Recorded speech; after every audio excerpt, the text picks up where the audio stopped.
আপনি কি জানেন ভগবান এমন এক রূপ ধারণ করেছিলেন যা না মানুষ না পশু?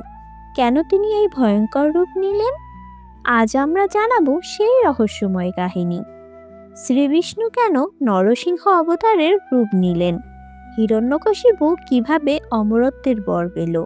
প্রহ্লাদের ভক্তি কতটা শক্তিশালী ছিল এবং কিভাবে ভগবান নিজের বুদ্ধি দিয়ে সেই বর ভঙ্গ না করেই অসুর রাজাকে বধ করলেন? আজ আমরা শোনাবো এক অসাধারণ কাহিনী, ভক্তির জয়, অহংকারের পতন আর ঈশ্বরের অলৌকিক আবির্ভাবের গল্প। একসময় পৃথিবী ও স্বর্গলোকে অসুরদের প্রভাব বৃদ্ধি পাচ্ছিল। তাদের মধ্যে সবচেয়ে শক্তিশালী ছিলেন অসুর রাজা হিরণ্যকশিপু। তার ভাই ছিলেন হিরণাক্ষ, তাকে বধ করেছিলেন ভগবান বিষ্ণুর বরাহ অবতার। ভাইয়ের মৃত্যুর পর হিরণ্যকশিপু প্রতিজ্ঞা করলেন, আমি বিষ্ণুকে ধ্বংস করব। সে গভীর অরণ্যে গিয়ে কঠোর তপস্যা শুরু করল। হাজার হাজার বছর ধরে এক পায়ে দাঁড়িয়ে ব্রহ্মার ধ্যান করলেন। তার শরীর পিঁপড়েরা খেয়ে ফেলেছিল, কিন্তু তার মন একাগ্র ছিল। অবশেষে সৃষ্টিকর্তা ব্রহ্মা আবির্ভূত হলেন। হিরণ্যকশিপু চাইল এক ভয়ঙ্কর বর। মানুষে নয়, পশুতে নয়, দিনে নয়, রাতে নয়, ঘরে নয়, বাইরে নয়, অস্ত্রে নয়, মাটিতে নয়, আকাশে নয়, আমি কোথাও মৃত্যুবরণ করব না। ব্রহ্মা বর দিলেন। এবার শুরু হলো অত্যাচার। এই বর পাওয়ার পরে তিনি নিজেকে ঈশ্বর মনে করতে শুরু করলেন। সবাইকে আদেশ দিলেন, আমাকেই পূজা করো। হিরণ্যকশিপুর পুত্র জন্ম নিল প্রহ্লাদ। কিন্তু আশ্চর্যের বিষয়, সে ছিল ভগবান বিষ্ণুর পরম ভক্ত। ছোট্ট প্রহ্লাদ বলতো ওং নমো নারায়ণ। তার শিক্ষক তাকে অসুর নীতি শেখালেও সে বলতো সর্বশক্তিমান একমাত্র নারায়ণ।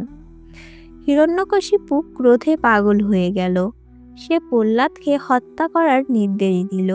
প্রহ্লাদকে বিষ দেওয়া হলো, সাপের গর্তে ফেলা হলো, পাহাড় থেকে ঠেলে দেওয়া হলো, হাতির পায়ের নিচে ফেলা হলো।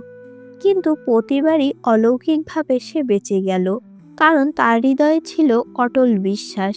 একদিন রাজসভায় হিরণ্যকশিপু চিৎকার করে বলল, তোর ঈশ্বর কোথায়? প্রহ্লাদ শান্ত কণ্ঠে বলল, তিনি সর্বত্র আছেন। হিরণ্যকশিপু বললেন, এই স্তম্ভেও আছেন? প্রহ্লাদ বলল, হ্যাঁ আছেন।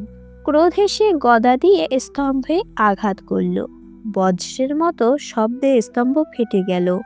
সেখান থেকে আবির্ভূত হলেন নরসিংহ অবতার। অর্ধেক মানুষ, অর্ধেক সিংহ, চোখে আগুন, মুখে গর্জন। সময় ছিল সন্ধ্যা, না দিন না রাত। স্থান ছিল দোরগোড়া, না ঘর না বাইরে। নরসিংহ অবতার হিরণ্যকশিপুকে নিজের উরুর উপরে বসালেন। না মাটি না আকাশ। নখ দিয়ে তার নাড়ি ছিঁড়ে ফেললেন, না অস্ত্র না শস্ত্র দিয়ে। এভাবেই ব্রহ্মার বর অক্ষুণ্ণ রেখেই অসুর রাজাকে বধ করলেন শ্রীবিষ্ণু। নরসিংহের রুদ্র রূপ তখনও শান্ত হয়নি। দেবতারা ভয়ে কাঁপছে। তখন ছোট্ট প্রহ্লাদ এগিয়ে এসে প্রণাম করল। তার ভক্তির স্পর্শে শান্ত হলেন নরসিংহদেব। এই কাহিনী আমাদের শেখায়, অহংকার যতই বড় হোক, পতন অবশ্যম্ভাবী।